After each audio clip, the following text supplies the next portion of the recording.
a discussion between the State Department and the Russian Foreign Ministry on a possibility of Secretary Tillerson trip to Moscow or extending an invitation to Foreign Minister Lavrov to travel here in the near future, I mean. Yeah, no, I don't have anything to announce in that regard. And I'm not aware of any travel plans at this time. And I don't mean to give you a kind of smushy answer like that, but that's just where we stand. Instead of that, can Smushy. It's a very technical term, yes. Instead of that, can you give me a readout of the Secretary Tillerson and Minister Klimkin meeting? Sure. It was of course focused on obviously domestic issues within Ukraine, but also our continued concern about compliance with Minsk. But it was a good meeting. They talked about reform efforts underway by the Ukrainian government, and they talked about, and certainly Secretary Tillerson reiterated the U.S. strong commitment to Ukraine and our commitment to ensuring that all sides fulfill their Minsk commitments, and that includes Russia. So the Ukrainian readout of this meeting says that Secretary Tillerson emphasized that the U.S. would further support Ukraine and the U.S. sanctions against the Russian Federation will stay in force until the Minsk agreements are fully implemented, the aggression is ceased, the Donbass and the Crimea are deoccupied. Would you say that that's also accurate?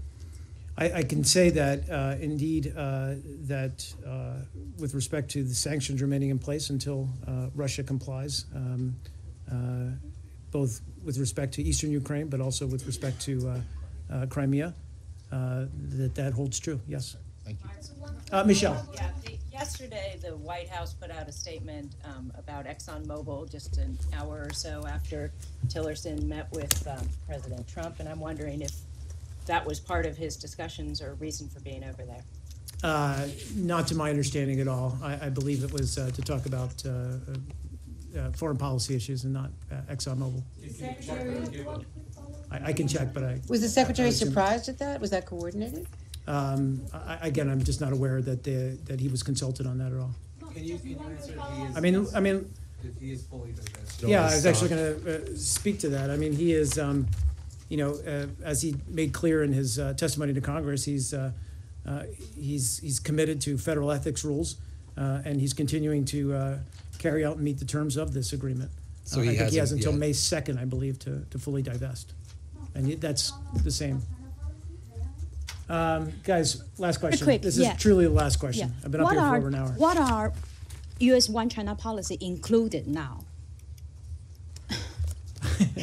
I'm sorry, what's that again? What are U.S. one-China policy included now? Because why I'm asking is because during Secretary Tillerson's nomination hearing, he said, I quote, "I think it's important that Taiwan knows we are going to live up to the commitment under the Taiwan Relation Act and the Sixth Issue Accord. Sixth Issue Accord, normally we acknowledge is like the Sixth Assurance. I just wondering that is Sixth Assurance play any role in U.S. one-China policy under Trump administration now?" Well, again, I think it is the same one China policy that we had in the past. And there's no change to our policy with respect to cross-strait issues. We do encourage the authorities both in Beijing and Taipei to engage in constructive dialogue to seek a peaceful resolution of differences that are acceptable to the people of both sides of the Taiwan Strait. So I'll leave it there. Thanks, everyone.